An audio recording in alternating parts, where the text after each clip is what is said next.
So we're coming back to our 10 foundational exercises that we began with, but now we're adding on. So we'll take those 30 seconds of traditional exercises that we did before and add on 2 15-second segments. So now we're working for 60 seconds. So we're going to start with our alternating lunge, pressing that foot forward, keeping our chest nice and tall. We've got 30 seconds of this work, working on our balance and stability as we transition from leg to leg. Keeping the body nice and tall. So remember when we're doing lunges, we still want to keep that core engaged. It may not be the first thing that we think about.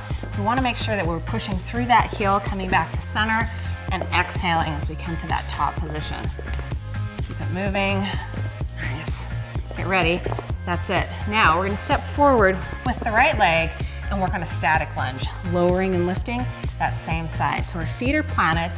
We want to really focus on that front foot, pushing through the heel of the foot and the ball of the back foot. Keeping ourselves centered right in the middle, shoulders back and down. Get ready, switching legs. Take that opposite foot forward, reset, lower and left. Once again, pushing through the heel of the front foot, ball of the back foot, keeping the shoulders back and down, chest open, and remembering to breathe. That's it.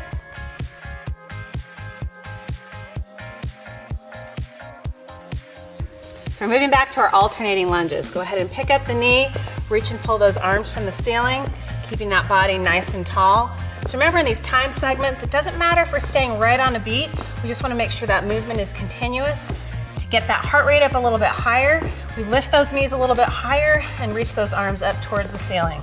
We got 30 seconds to work here before we transition to single leg. How are we feeling, guys? Great. Good. Okay, keep that energy up. Body nice and tall, keep breathing, working hard. Reach and pull with those arms, and that's it. Now, we got a balance move. We're gonna pick the knee up, bring it towards the chest, and then reverse lunge and bring it back behind us. Bring it up, hold long enough that we get a chance to balance, bring it back and down. Just got 15 seconds of these. Keep going, up, back, and ready to change. Switching sides, reset, bring that knee into the chest, reverse and back. Same rules apply here. We still want to keep that chest open, making sure that we're moving with a nice tall torso, finding that balance on the top, and that's it.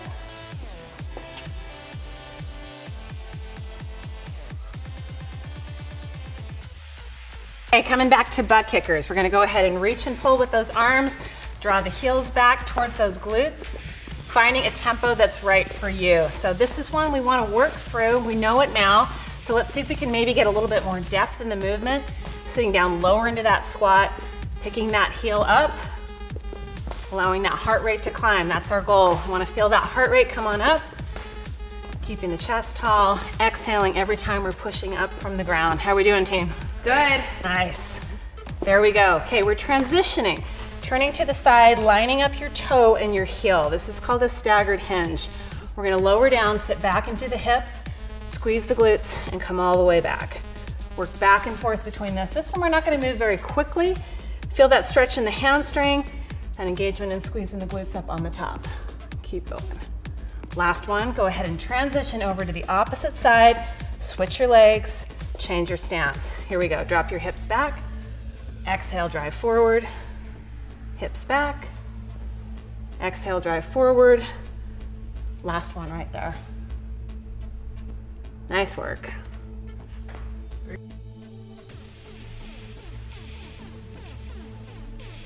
Okay, we're back to squats. Let's take that stance a little bit wider than shoulder width. Plant those feet squarely in the floor, lower and lift. This is gonna be our first 30 seconds. So once again, we're finding that range of motion that respects where our knees are. We wanna be mindful of a couple things, making sure that as we lower down, our knee is not tracking over our toes. So that same idea of sitting back into the hips, exhaling as we come back up standing, nice and tall every time. Keep that breathing consistent, legs getting fired up, body tall. Now we're transitioning into a pulsing squat. Go ahead and lower down, sink into those hips, and add a little bit of a bounce and movement into that.